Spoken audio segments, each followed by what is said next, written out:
I am here to make a small presentation on communication and importance of communications in any organization for that matter.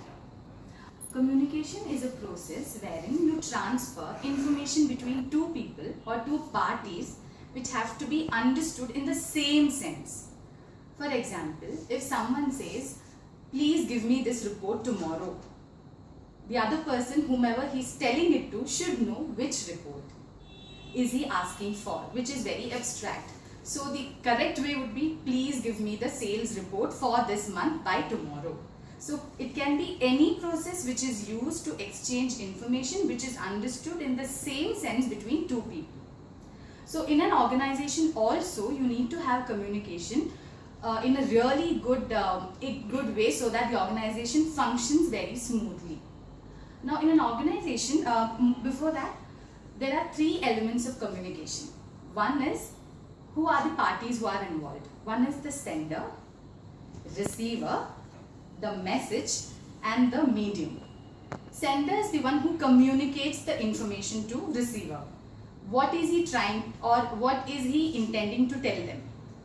In this case, if I say I need the report, I am the one who is sending the information to you. So I become the sender. You're the one who is receiving it, so you become receiver. And the information is the message or the content that I am actually transferring what I require. That is the sales report for this month by tomorrow. And if I'm drafting an email, then it will come under written communication.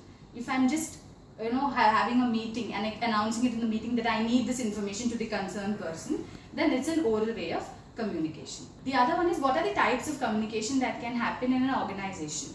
One is the upward communication.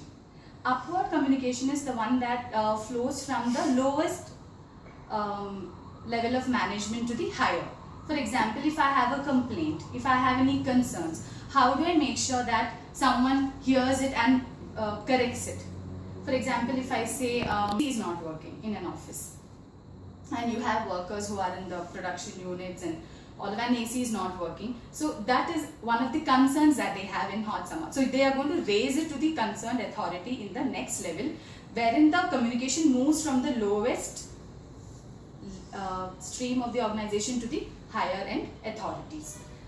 So in those you can have complaints, grievances, concerns, etc. Then one is the downward communication channel, which moves in from the top management to the lowest level, wherein you have the policies, the laws and anything. For example, if the top management says from coming onwards from say next week, Monday, all the employees will be asked to come to work by 9 AM sharp. So that becomes a policy which has to be communicated from the top most level of management to the organization's employees at all streams. And the other one is grapevine communication, which happens among colleagues, peers, at all, irrespective of the hierarchy. Why do we need communication? Firstly, to avoid any kind of confusion. Because when you know what I'm exactly expecting out of you, you're at a better place to understand what you have to do. So that creates a space wherein the employees can work with peace. For example, if I teach the employee what he or she is supposed to be doing to complete a task in a step-by-step instruction format, there is no confusion. Similarly, in the other case study in the morning, there was no communication between the departments because of which the work was being done again and again, which led to wastage of time. So you can avoid that by actually communicating.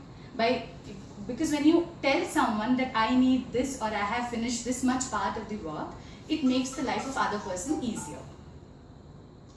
And you can also solve a lot of conflicts through communication, because you think that you are doing it the right way. Maybe the other person does not believe or perceive it to be so. So when you openly discuss about the issue that you have or you're facing, the other person understands what you're going through and they'll definitely work towards it to make sure that it is solved. And last and the least, it saves time, because when everything is crystal clear on how to work, whom to approach, what time, everything functions properly in an organization. So these are the reasons why I feel communication is very, very important across the organization on a whole. Thank you. you.